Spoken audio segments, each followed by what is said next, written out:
স্বচ্ছতাই সেবা, এই বিষয়টি নিয়ে আজ আমরা এখানে বসেছি একটু সংক্ষিপ্তভাবে আলোচনা করার জন্য।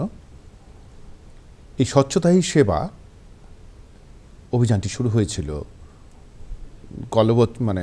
গত 16 সেপ্টেম্বর 2024 থেকে অক্টোবর পর্যন্ত। তো সেই আগামীতে 30 তারিখে আমরা শহীদ দিবস, মহাত্মা গান্ধীর সেদিন মৃত্যু দিবস আমরা স্মরণ করব মহাত্মাকে।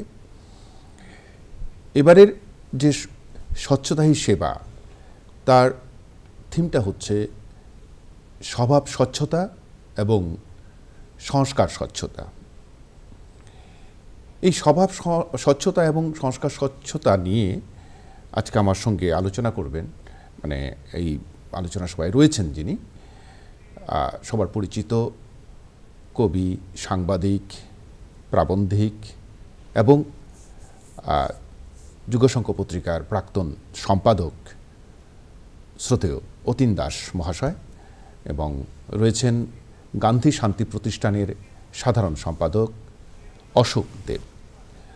তো আজকে আমরা শুরু করব অতীন দাদাকে দিয়ে শুরু করব। দাদা শুরু করবেন, সূত্রপাত করবেন আলোচনার। তো দাদাকে যে কথাটা বলতে চাইছিলাম যে দাদা, স্বভাব স্বচ্ছতা এবং সংস্কার স্বচ্ছতা, স্বচ্ছতা শব্দটা শুধু যে পরিবেশকে পরিষ্কার পরিচ্ছন্ন রাখার স্বচ্ছতা, সেই জায়গাটার মধ্যে আমরা সীমাবদ্ধ না রেখে সেই স্বচ্ছতাকে যদি আমরা একটু অন্যরকমভাবেও নিই, যে নিজের প্রতি স্বচ্ছতা, সামাজিক স্বচ্ছতা, রাজনৈতিক স্বচ্ছতা, অর্থনৈতিক সংস্থা, এই স্বচ্ছতাই একটা মানুষকে, একটা দেশকে স্বচ্ছ করে তুলতে পারে, সমাজকে স্বচ্ছ করে তুলতে পারে, যে সুন্দর করে তুলতে পারে। আপনি একটু, এবং সে সঙ্গে জুড়ে রয়েছে সেবা, এই ব্যাপারটা নিয়ে আপনি একটু আলোকপাত করুন। আজকে যে আলোচনায় আমরা বসছি সেখানে মূল উপপাদ্য হচ্ছে সেবা। এবং সেই সেবাতে পৌঁছার অনেক ধরনের পথ আছে, এর মধ্যে একটা হচ্ছে স্বচ্ছতা। তো সেবা বলতে আমরা কি বুঝি? এই পৃথিবীতে 60 লক্ষ জীবিত প্রাণী আছে। এই জীবিত প্রাণীর মধ্যে একমাত্র মানুষেরই জীবনে সেই স্বচ্ছতার প্রশ্ন আছে, সেবার প্রশ্ন আছে। এবং এটা সবাই জানেন যে সেবার মাধ্যমে আমরা ঈশ্বরের সান্নিধ্য লাভ করতে পারি। তো যে কোনো ঐশ্বরিক কাজকর্মের, ঈশ্বরের উদ্দেশ্যে যে কোনো কাজকর্মে আমরা যখন উদ্যোগী হই, তখনই প্রথম এই স্বচ্ছতার প্রশ্নটা আসে, পরিচ্ছন্নতার প্রশ্নটা আসে।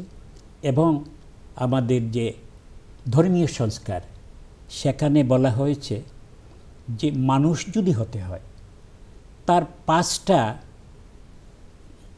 অনেকগুলো চারিত্রিক ব্যাপার আছে যেটা অন্য প্রাণী থেকে মানুষকে আলাদা চিহ্নিত করে থাকে। এর মধ্যে 5টা হচ্ছে মুখ্য। এর মধ্যে প্রথমেই বলা হয়েছে শৌচ, অচৌর্য, সংযম, সত্যবাদিতা। তো এই যে ব্যাপার দেখা যায় যে এই শৌচ, যেটা স্বচ্ছতাটাকে আমাদের জীবনে সবচেয়ে বড় অগ্রাধিকার দেওয়া হয়েছে। আচ্ছা, তো এই যে ব্যাপারটা, এটা আমাদের ধর্মীয় কাজকর্মে যেমন আছে, তেমনি আমাদের ব্যবহারিক জীবনে এটা প্রয়োজন। এবং সামনে গান্ধীজির শহীদ দিবস যে পরিচালিত হয়, এই স্বচ্ছতার সঙ্গে গান্ধীজির জীবন ভীষণভাবে প্রাসঙ্গিক। গান্ধীজি যখন দক্ষিণ ভারতে ছিলেন, তখন ভারতবর্ষে স্বাধীনতা আন্দোলন চলছে কংগ্রেসের নেতৃত্বে। তো 1902 সালের দিকে তিনি ভারতে আসলেন। তখন কংগ্রেসের নেতা ছিলেন দাদাভাই নওরোজি, এবং সম্মেলন হচ্ছে কলকাতায়। তো গান্ধীজিও, যদিও কংগ্রেসের সঙ্গে কোনো সম্পর্ক তখন ছিল না, তিনি এসেছিলেন যে দক্ষিণ আফ্রিকাতে এই ভারতীয়দের নিয়ে যে আন্দোলন হচ্ছে সেখানে যাতে ভারতের জাতীয় কংগ্রেসের কিছু সহায়তা পাওয়া যায়। তো ওই সময় সম্মেলন হচ্ছে, তিনি ওই শিবিরে আসলেন এবং সকালে ঘুম থেকে উঠে যখন তিনি প্রাতঃকৃত্য করতে যাবেন, তিনি দেখলেন যে চতুর্দিকে নরক সদৃশ, যে যেখানে ইচ্ছা মলমূত্র ত্যাগ করছে এইটা সেটা, এবং সেটা সরানোর মতো কোনো ব্যাপার নেই। গান্ধীজি নিজে সেদিনই সেখানে মাথায় কাপড় বেঁধে এই সমস্ত পরিষ্কার করতে লেগে গেলেন। এর থেকে আমরা বুঝতে পারি যে গান্ধীজি এই স্বচ্ছতাকে কত বড় প্রাধান্য দিয়েছিলেন। তো ভারতবর্ষের বর্তমান যে সরকার, নরেন্দ্র মোদী ক্ষমতা নেওয়ার পর তার যে প্রথম অগ্রাধিকার সেটা হচ্ছে স্বচ্ছ ভারত। 2014 সালের ক্ষমতা আসার পর থেকে সেই স্বচ্ছ ভারত পরিকল্পনার মাধ্যমে সারা দেশে যে একটা বৈপ্লবিক কাজ হয়েছে, সেই যে শৌচালয়, আমাদের দেশে একটা এমন একটা ব্যাপার ছিল যে জিনিসটাকে বিদেশিরা মানে চিত্রায়িত করে ওরা প্রচার করত যে ভারতবর্ষের মানুষ কি পর্যায়ে আছে, তাদের এইভাবে ওরা করে এই শৌচকর্ম করে। তো সেই যে আমাদের যে একটা অমর্যাদামূলক অবস্থান ছিল তা থেকে আমরা অনেকটাই মুক্ত হয়েছি। এবং সম্প্রতি 2024 সালে এই স্বচ্ছতাই সেবা বলে যে পরিকল্পনা সেটা নিয়েছে বাস্তবায়িত করা, সেটাই একটা ধারাবাহিকতা। এবং এর মাধ্যমে যেটা বলা হয়েছে সেবাই স্বচ্ছতাই সংস্কার, স্বচ্ছতাই আমাদের স্বভাব, সেটা যে আমরা শুধু বহিরঙ্গে স্বচ্ছ থাকলে হবে না, অন্তরঙ্গে আমাদের স্বচ্ছ থাকতে হবে। অন্তর থেকে আমরা ভালো পোশাক পরলাম, কিন্তু মানসিক দিক দিয়ে যদি আমাদের মধ্যে সেই কুৎসিত চিন্তাধারা থাকে তাহলে এটা কোনোদিন হয় না। এই জন্য গৌতম বুদ্ধ বলছিলেন যে সঠিক মানসিক যে করে কর্ম সে করে পালন সঠিক ধর্ম। অর্থাৎ মানসিকভাবে যদি আমার সঠিক কাজ আমি না করি তাহলে ধর্ম পালন সেটা হয় না। আমরা এবার একটু অশোকদার কাছে যাব। অশোকদা গান্ধী শান্তি প্রতিষ্ঠানের সাধারণ সম্পাদক, দীর্ঘদিন থেকে এই প্রতিষ্ঠানের সঙ্গে জড়িত। তাদের এই গান্ধীজির ভাবনার সঙ্গে মিলিয়ে তারা কি করছেন, তাদের ভাবনা খুব সুন্দর করে বলছিলেন মান্যবর অতীনদা, উনার কথাগুলো শুনছিলাম। তো মুখ্য কথাটা হচ্ছে যে আমরা মানসিক দিক থেকে যে আমাদের মানসিকতায় যদি স্বচ্ছতা আসে, আমরা যদি আমাদের চিন্তাধারার মধ্যে স্বচ্ছতাটা আনতে পারি, তখন কিন্তু একটা বিশাল পরিবর্তন সাধিত হবে। আমরা জানি যে মহাত্মা গান্ধী ওনার জীবনকালে এই স্বচ্ছতাকে বিশেষ গুরুত্ব দিয়েছিলেন। আমরা একটু আগেও একটা সুন্দর উদাহরণ শুনলাম। তো বর্তমানে যে স্বচ্ছতার উপরে একটা বিশাল আলোড়ন চলেছে, কিন্তু সমস্ত বিশ্ব জুড়ে, আমি বলবো শুধু ভারতবর্ষে নয়, ভারতবর্ষের দেখা দেখি বিভিন্ন দেশে কিন্তু এর প্রভাব পড়েছে। এবং আমি দেখছি যে যতই সুন্দর রাস্তাঘাট হোক, ব্রিজ হোক, ফ্লাইওভার হোক, যা কিছু হোক, যদি সৌন্দর্যতা না থাকে, যদি নোংরা হয়ে যায়, তার কোনো প্রাধান্য থাকে না। আমরা দেখি যে মানুষের যেখানেই মানুষ থাকবে সেখানে কিন্তু কিছু না কিছু আবর্জনা হবে। এই আবর্জনাগুলোকে আমরা কিভাবে সঠিক জায়গায় আমরা ডাস্টবিনে ফেলতে পারি, ডাস্টবিন থেকে আবার কিভাবে যারা সেটা সংগ্রহ করে নিয়ে যান তাদের হাতে তুলে দিতে পারি এবং সঠিক সময়ে তুলে দিতে পারি, এগুলাকে আবার নিয়ে যাতে ওয়েস্ট টু ওয়েলথ যেটা বলে, সেটা আমাদের মিউনিসিপ্যালিটি কর্পোরেশন হোক, সরকারের হোক, তার থেকে একটা পদক্ষেপ নিতে লাগবে যে এই সব যে ওয়েস্ট পদার্থগুলো আছে তার থেকে বিভিন্ন ধরনের সার উৎপাদন বা প্লাস্টিক প্রোডাক্ট যেগুলো আছে এগুলোকে পুনর্বার কাজে লাগানো, তখন এটার উপরে আবার আরো বিশেষ গুরুত্ব বাড়বে। আর কিছুটা মানুষের মধ্যে যে অ্যাওয়ারনেস প্রোগ্রামগুলো চলছে, যারা সমাজের মধ্যে বিভিন্ন সংগঠন থেকে করছে, আমি দেখি আমরা অত্যন্ত দুঃখিত হই, প্রায় সময় আমরা রাস্তায় বেরিয়ে পড়ি মাইক নিয়ে, আমরা অ্যাওয়ারনেস প্রোগ্রাম করি, আমরা বারবার বলি যে রাস্তায় স্কুটার মোটরসাইকেলে যাওয়ার সময় ওই পিক করে গুটকা পান খেয়ে থুতু ফেলবে না, পিক ফেলবে না, মানুষের গায়ে পড়তে পারে, ছিট পড়তে পারে। যে আমাদের স্বভাব স্বচ্ছতা, যে কথাটা এই জায়গাটা আসছে, আমি মুখে বললাম স্বচ্ছতা স্বচ্ছতা স্বচ্ছতা, আর আমি নিজে গিয়ে বাইরেটারে নোংরা করলাম। আমাদের মানসিকতা যদি পরিবর্তন না করতে পারি, এবং এটা করতে হবে সেই জায়গা যেখানে আজকে ঘরের থেকেই ব্যাপারটা হওয়া উচিত। আজকে বাড়িতে ছেলেমেয়েরা, ছোট ছোট সন্তানরা রয়েছে, বাবা পান খেয়ে পিক ফেলে দিচ্ছে, ছেলেকে বা সন্তানকে নিয়ে যাচ্ছে, এই সন্তানটা দেখলো যে তার বাবা রাস্তার মধ্যে পিক ফেলে দিচ্ছে, বা একটা কিছু কাগজ মুড়ে বা কলা খেয়ে খোসাটা ফেলে দিচ্ছে। তো এই ব্যাপারগুলো কতটা কিভাবে পরিবর্তন করা সম্ভব, এই মানসিকতা দাদা একটু বলুন। একটা উদাহরণ আমি খালি বলছি যে আজকে দাদার সামনে বেশি বললেই শুনতে ভালো লাগে, কিন্তু একটা কথা বলি, আমরা অনেকেই চিন্তা করি না যে শিলচর শহরে যদি 2 দিন খালি যারা একদম মানে হতদরিদ্র ছেলেগুলা যারা প্লাস্টিকের বোতল পুড়িয়ে নিজের জীবিকা চালায়, ওরা যদি না কুড়ায় তাহলে শহরের অবস্থাটা মারাত্মক কথা বলেছেন, এটা খুব গুরুত্বপূর্ণ। কারণ সমস্ত শহরকে ওরা কিন্তু পরিচ্ছন্ন রাখে। দাদা একটু বলুন। না, বলছি যে আমরা সমস্ত কিছুই অর্জন করি অনুশীলনের মাধ্যমে। একদম, মানে হঠাৎ করে কোনো কিছু হয় না। কিছুদিন আগে, কয়েক বছর আগে শিলংয়ে আমি গেছি। আমি যেখানেই যাই রামকৃষ্ণ মিশনে থাকি, সকালে আমি মর্নিং ওয়াক করি। আমি হাঁটতে হাঁটতে পুলিশ বাজারে নিয়ে এসেছি, দেখছি যে একজন লোক, খাসি লোক, একজন নন খাসি মানুষকে ধরেছে, ধরে বলেছে তুমি কেন এইখানে এটা ফেললে, পানের পিক না থুতু ফেললে, হ্যাঁ তুমি।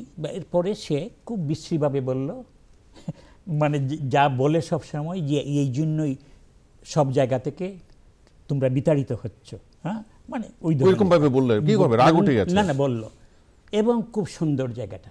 কিন্তু আমরা তো শিলং গিয়েছি আরও আগে, অনেক আগে।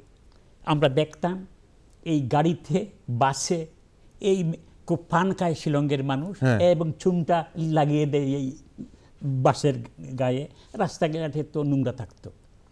কিন্তু যে কোনো একটা লগ্নে তাদের মধ্যে সেই বোধোদয় হয়েছে, সচেতনতা এসছে, এবং আসার পরে তারা আজ কোন স্টেজে এসে গেছে যে নিজেরা তো আবর্জনা ফেলছেই না, যে সেখানে আবর্জনা ফেলছে অসাবধানবশত বা তার সেই অভ্যাসবশত, তাকে সঙ্গে সঙ্গে তারা সংশোধন করার চেষ্টা করছে। তো আমরাও দেখি যে আমাদের ছেলে মেয়েদেরকে যদি শিখাই, আমরা একটা খাবার যখন দিলাম, খাওয়ার পরে এই পাত্রটা যদি আমার ছেলের মাধ্যমে বা মেয়ের মাধ্যমে আমি যেখানে ওটা পরিষ্কার করা হয় ওটা পৌঁছে দেওয়ার শিক্ষা দিই, তাহলে একটা শিক্ষা সে পাবে। আমরা সেটা করি না, না এটা থাকবে, এটা বাড়ির কাজের লোক এসে পরিষ্কার করবে। এই যে মানসিকতাটা, এইটা আমরা অনুশীলনের মাধ্যমে, এই জন্য এই যে কাজ, আমরা যে বলি কাজ করি, আমরা কিন্তু সব কাজ করি। তো আমি সবসময় বলে থাকি, যে কাজটা আনন্দের সঙ্গে আমরা করতে পারি সেটা হচ্ছে পূজা, আর যে কাজটা মধ্যে কোনো আনন্দ নেই সেটা আমাদের উপর একটা বোঝা। সেই জন্য আমরা দেখি যে ঠাকুরঘরে যখন লোক ঢুকে বা পুরোহিতরা ঢুকে, কি করে ওরা? কাজ করে, ঘরটা মুছে, বিগ্রহ পরিষ্কার করে, থালা বাসনগুলো কি করে, তারপরে এটা কাজ, পূজা অর্চনা করে। না কাজ করছে তারা, কিন্তু কাজই করছে। এই যে ফুলটা দিচ্ছে সেইটা একটা কাজ করছে। হ্যাঁ, এর বেশি, এর কম তো কিছু নয়, কিন্তু এটার নাম হচ্ছে পূজা। কারণ এই কাজের সঙ্গে শ্রদ্ধা মিশ্রিত। আর আমার উপরে একটা জিনিস চাপিয়ে দেওয়া হলো, এইটা তোমাকে করতে হবে, এটা আমার জন্য পূজা। এই জন্য আমাদের জীবনে প্রতিটি পদক্ষেপে যে কাজই আমরা করি না কেন, তার সঙ্গে শ্রদ্ধা এবং আনন্দবোধ থাকতে হবে, যে না এই কাজটা করছি, এটা শুধু আমার জন্য নয়, আমার সমাজের জন্য, আমার এই পরিবেশের জন্য। হ্যাঁ, আমার প্রজন্মের জন্য। আমি দাদা একটা কথা বলছি এখানে আপনার কথার মধ্যে, আমি যেখানটায় থাকি, যে পাড়াটায় থাকি, সেখানে একজন ভদ্রলোক পুলিশে চাকরি করতেন, হ্যাঁ, চক্রবর্তী, হিতেশ চক্রবর্তী। তো গেল বছর তিনি অবসর হয়ে গেছেন। এই লোকটা পুরো অম্বিকাপুরটি এলাকায় একটা উদাহরণ হয়ে গেছিলেন, যে তার আনন্দের সঙ্গে ঝাড়ু নিয়ে এবং একটা টুকরি নিয়ে এই পুরো এলাকাটাকে তিনি নিজে পরিষ্কার করতেন, ঝাড়ু দিতেন। ইভেন আমাদের যে পাড়ায় আছে সেখানটায় বেরিয়ে এসে একটা ঈদগাহ রয়েছে, এদিকে রয়েছে ওই কলেজের আপটা উঠতে গিয়ে বাঁদিকে রয়েছে অদরচাঁদ স্কুলটা, এবং এই যে আমাদের গলিটা পরিষ্কার করে ঝাড়ু দিয়ে ঝকঝকে করে গিয়ে ওই পুরো এলাকাটা তিনি পরিষ্কার করে আসতেন। এতে তিনি কোনোদিন বলেননি ডেকে যে রাহুল তুমি এসে একটা ছবি তুলো আমার, এইটাকে কোনোদিন বলেনি, মনের আনন্দে করতেন। সম্প্রতি তিনি মানে কত কয়েক মাস আগে ওই স্ট্রোক হয়েছে, হয়ে এখন বিছানায়, এখন দেখুন গিয়ে পাড়াটার অবস্থা নোংরায় নোংরা। সেই জন্য বলছি এইটা হচ্ছে সেবার মানসিকতা। এই যে সেবাটা যে কত বড় কাজ। আমরা বৈষ্ণব কবি লিখছেন, আমি ধনও চাই না, মানও চাই না, সুন্দরী ভার্যও চাই না, এমনকি দেব দ্বিজ বাঞ্ছিত সেই কবিত্ব শক্তি চাই না, সেবার অধিকার মাগে নরোত্তম দাস। হ্যাঁ হ্যাঁ, যে আমি আর কিছু নয়, শুধু সেবার নরোত্তম দাস অধিকারটুকু পাই। ঠিক সেইভাবে আমরা যখন রামকৃষ্ণকে আমরা চর্চা করি, যে রামকৃষ্ণ বলছেন যে সম্মুখে মানে এই জীবে যারা মানে সেবা মানে করে তারাই সেবিত ঈশ্বর। প্রশ্ন এসেছিল প্রথম যখন আলোচনা হচ্ছে, তখন বলছিলেন যে জীবে দয়া করে যেইজন সেইজন সেবিত ঈশ্বর। পরে তিনি বলছেন দয়া করবে তুমি, কে দয়া করার? তোমার একমাত্র কাজ হচ্ছে সেবা করা। এই জন্য প্রত্যেকটা পদক্ষেপে আমাদের এই মানসিকতা যদি জাগে, যেটা বলা হয়েছে স্বভাব সেবা এবং সেই মানসিক, আমাদের মূল ব্যাপার হচ্ছে যে কারু সম্পর্কে সেই যে আমাদের উপনিষদের শ্লোক, হ্যাঁ, সর্বে সুখিনো ভবন্তু, হ্যাঁ, নিরাময়া, এবং কারু সম্পর্কে যাতে আমাদের ভাবনাতেও কোনো ধরনের মানে দুশ্চিন্তা না থাকে, সেইটার নাম হচ্ছে যে সেবা সংস্কারের, যে আমি কাউকে আঘাত করব না, দুঃখ দেব না, করব না, যেটা আমাদের শাস্ত্রেও বলেছে যে আত্মবৎ সর্বভূতেষু, শুধু মানুষ নয়, সর্বভূতেষু, সমস্ত পশু পক্ষী প্রাণীর ব্যাপারে আমাদের এই ব্যবহার উচিত সেবার মনোভাব নিয়ে, তার যাতে পরিপুষ্টি হয় এবং তার উপরে কোনো আঘাত আসলে সেটা যেন আমার উপরেই আসছে, যে আত্মবৎ সর্বভূতেষু।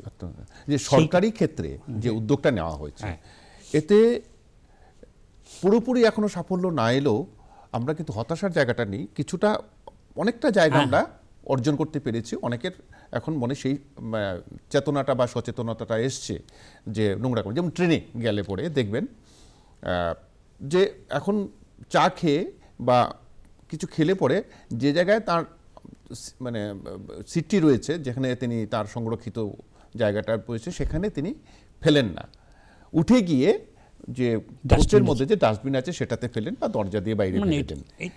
এমনকি ট্রেনের যে টয়লেটগুলো আছে সেগুলো এখন বায়ো টয়লেট করে দেওয়া হয়েছে।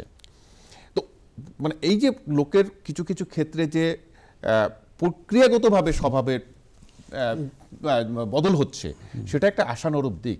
এখন কথা হলো যে আমাদের কিছু মানে প্রক্রিয়ার মধ্যে যদি না ফেলা যায়, তাহলে কিন্তু স্বভাব মানে যে কথাটা আপনি বলতে চাপিয়ে দেওয়া না, মানে সিস্টেমটাকে এইভাবে করে দেওয়া যে তুমি বাধ্য সেটা মেনে চলতে।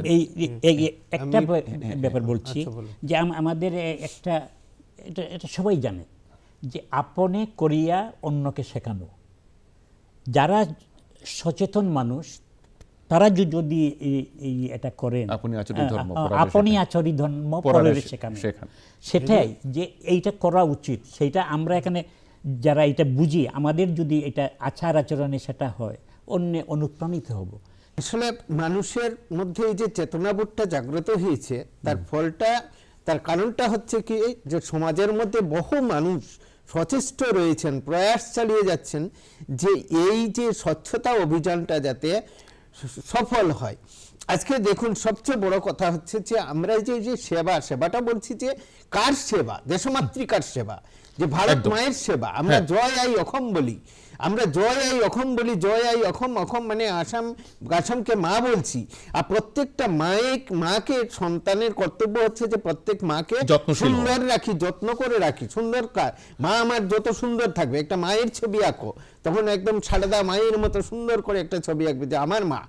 এই যে জিনিসটা, এই যে চিন্তাধারাটা, যে আমি এই যে সংস্কৃতির কথা বললেন, সংস্কারের কথা বলছেন, মহাত্মা গান্ধী বলছেন যে ভারতীয়স্তু সংস্কৃতং বিনা অসংস্কৃতা এব। ভারতবর্ষের আমাদের যে সংস্কৃতির ধারার যেটা রয়েছে, সেটার যে এই যে আজকে লক্ষ লক্ষ মানুষের জীবন আত্মাহুতি দিয়ে ভারতবর্ষ স্বাধীন হয়েছে, ভারতের এই ভারত মায়ের শৃঙ্খল মুক্ত হয়েছে, আমরা এই স্বাধীনতা পেয়েছি। আজকে এই ব্রুথটা আমাদের মধ্যে জাগ্রত হতে লাগবে। আমরা জানতে লাগবে যে মাস্টারদা সূর্য সেন কে ছিলেন, আমাদের বিপিনচন্দ্র পাল কে ছিলেন, আপনার উল্লাসকর দত্তর কি অবদান ছিল, তাদেরকে আমাদের চিনতে হবে। আর এই যে প্রয়াসটা চালিয়ে যাচ্ছে, এর থেকেই কিন্তু দেশপ্রেমটা জাগ্রত হচ্ছে। আর দেশপ্রেম যত বেশি বাড়বে, ততই কিন্তু এই স্বচ্ছতা অভিযান যেটা সফল হবে। আর সফল যে হচ্ছে না এরকম কোনো কথা না। আজকে অধিকাংশ মানুষই কিন্তু নোংরা করে না। আগে দেখুন, আমি শিলচর শহরের কথা বলছি, ভাওয়াল পয়েন্টের সামনে আবর্জনার স্তূপ ছিল, আজকে বিগ বাজারের সামনে আবর্জনার স্তূপ থাকতো, আজকে রাঙ্গেরখাড়ি পয়েন্টের সামনে আবর্জনার স্তূপ থাকতো। শিলচরের কোথাও আবর্জনার স্তূপ দেখেন? এখন নেই। কিন্তু অনেক বাড়িতেই এখন, বেশিরভাগ বাড়িতে কোনো পাড়ার মুখে যদি আবর্জনার স্তূপ থাকে, পাড়ার লোকরাই কিন্তু আপত্তি করে, পাড়ার মানুষই কিন্তু আপত্তি করে। আগে মানুষের বাড়িতে কোনো একটা অনুষ্ঠান হলো, রাত্রে নিমন্ত্রণ করলে মানুষকে খাওয়ালো, আর পরের দিন যত ওয়ান টাইম কাপ প্লেট এগুলা নিয়ে নালায় ফেলে দিল, রাস্তার মধ্যে ফেলে দিল। এই জিনিসগুলো কিন্তু এখন অনেক পাল্টেছে। এখন কিন্তু মানুষের চিন্তাধারা অনেক কিছু, সেটা তো বললামই, এই যে সরকারি উদ্যোগ অনেকাংশেই সফল। স্কুল কলেজের মধ্যে দেখুন হ্যাবিচুয়াল অ্যাকশনটা কিন্তু বদলাচ্ছে, যে মানুষের হ্যাবিটটা, যেটা বলছেন যে আপনার আজকে আপনি দেখছেন যে আপনার বাড়িতেও একটা শিশু ডাস্টবিনে ফেলছে, কলা খেয়ে বাকলটা ডাস্টবিনে ফেলছে। প্রত্যেকটা স্কুলে কিন্তু এই সচেতনতামূলক অভিযান কিন্তু চালানো হচ্ছে। আর মন্দির, মসজিদ, গির্জা সব ক্ষেত্রে কিন্তু এই পরিষ্কার পরিচ্ছন্নতা। আজকে রেলওয়ে প্ল্যাটফর্মে ধূমপান নিষিদ্ধ করা হয়েছে, সেটা কিন্তু আগে ছিল না, আগে এখন নিষিদ্ধ করা হয়েছে। এই জিনিসগুলোকে কিন্তু সাধুবাদ দিতে লাগে যে সরকারের এই সুন্দর পদক্ষেপ, চিন্তাধারা, যেন মানুষের মধ্যে। আগে আমরা ছোটবেলায় দেখেছি বাসে উঠা যেত না, বাসে উঠলে খালি ধূমপান, মানুষ বাসে উঠে বিড়ি সিগারেট খেত, পানের পিক ফেলে দিত। কিন্তু এখন এগুলা বন্ধ হয়েছে, এগুলা বলা উচিত, যেগুলা সাধুবাদ দেওয়া উচিত।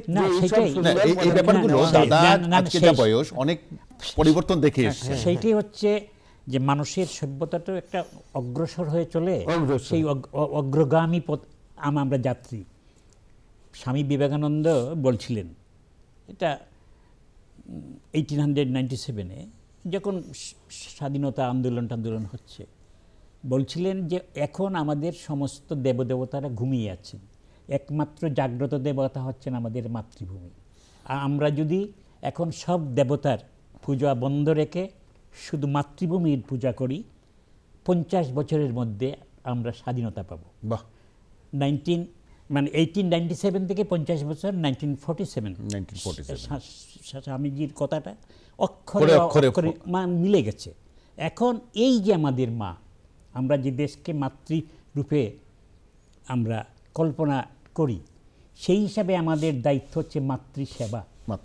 মাতৃসেবার অর্থ হচ্ছে যে আমাদের মাকে সুন্দর করে রাখা, পরিষ্কার পরিচ্ছন্ন করা। আর সেই দেশ জননী যদি আমাদের মা হয়ে থাকেন, যে দেশের যত নাগরিক সব আমাদের ভাই। সুতরাং আমাদের এই যে সংস্কার চিন্তাধারায়, সেবা চিন্তাধারায়, সেখানে আমাদের পরিবর্তন আসা উচিত। আমাদের মনে রাখা উচিত যে আমরা কেউ তো ভাইয়ের অনিষ্ট চিন্তা আমরা করতে পারি না। এই সেবার মানসিকতা নিয়ে আমরা যেন মায়েরও সেবা করব, ভাইয়ের দিকেও আমার সেই স্নেহের হাত প্রসারিত হবে। যে কথাটা আপনি একটু আগে বললেন যে আমরা যে নিজেরে আচরিত ধর্ম পরের শেখায়, এই ব্যাপারটা যদি প্রতিটা নাগরিক, প্রতিটা মানুষ যদি নিজের মধ্যে আত্মস্থ করে নেয়, তাহলে বোধহয় আমার মনে হয় আমাদের সরকারের প্রয়াসটা সার্থক হয়ে যাবে।